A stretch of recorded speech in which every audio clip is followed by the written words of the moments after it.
Hello viewers, আসসালামু আলাইকুম। রসুন ভর্তা কিন্তু আমাদের সকলেরই খুব পছন্দের, কিন্তু আমরা বাটাবাটি ঝামেলার জন্য কিন্তু এই রসুন ভর্তাটি আমাদের খাওয়ায় না। আর রসুন কিন্তু আমাদের শরীরের জন্য খুবই উপকারী, এটা কিন্তু আমরা সবাই জানি। তো আজকে আমি দেখাবো কিভাবে হাত দিয়ে সহজেই রসুন ভর্তা তৈরি করা যায়। এজন্য প্রথমে আমি মরিচটা ভেজে নেব। মরিচটা আপনারা আপনাদের পছন্দ মতো দেবেন। কেউ যদি ঝাল কম খেতে চান তাহলে কম, কেউ যদি বেশি খেতে চান এটা আপনাদের ইচ্ছা। এরপরে আমি এই তেলেই আবার পেঁয়াজটা ভেজে নেব। পেঁয়াজ আমি এখানে বড় একটা পেঁয়াজ দিয়েছি, আপনারা আপনাদের পছন্দ মতো পেঁয়াজ দিতে পারেন। পেঁয়াজটা কালার যতক্ষণে চেঞ্জ না হবে ততক্ষণ কিন্তু ভাজবো। কালারটা যখন বাদামি হয়ে যাবে, একদম নরম থাকবে, মুচমুচে হবে না, ততক্ষণ পেঁয়াজটা ভেজে নেব। আর রসুনটা আপনারা খোসা ছাড়িয়ে বড় রসুনটা নেবেন, তাহলে আপনাদের খোসা ছিলতে সময় লাগবে না, দ্রুত হয়ে যাবে। আর পাঁচটা বড় রসুন নিলেই হয়ে যাবে। তার জন্য আমি পাঁচটা বড় রসুন নিয়েছি। রসুনগুলো কিন্তু আমরা সরিষার তেলে ভেজে নেব।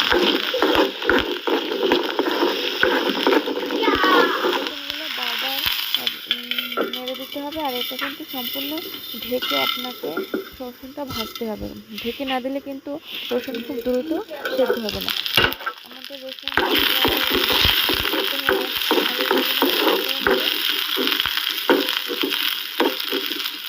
রসুনটা সেদ্ধ করার জন্য কিন্তু আমাদের ঢেকে দিতে হবে, নাহলে কিন্তু রসুন সেদ্ধ হবে না।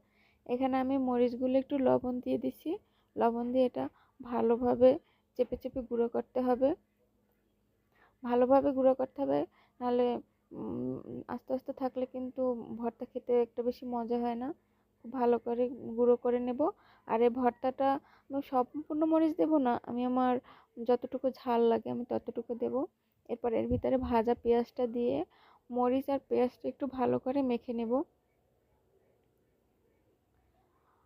এটা কিন্তু আমাদের কোনো বাটাবাটির কোনো ঝামেলাই নেই, একদম হাত দিয়ে খুব সহজেই কিন্তু হয়ে যায়। আর গরম ভাতের সাথে কিন্তু এই ভর্তাটা খেতে খুবই মজা। আপনারা কিন্তু বাসায় চেষ্টা করে দেখবেন রসুন ভর্তাটা কেমন লাগে। আমার তো খুবই পছন্দ রসুন ভর্তা।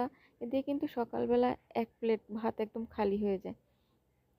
এই যে রসুনটা আমাদের চেপে চেপে একদম মিহি করে নিয়েছি। এবার পেঁয়াজ, মরিচ আর রসুন আর লবণ দিয়ে এটা ভালোভাবে মেখে নিয়েছি।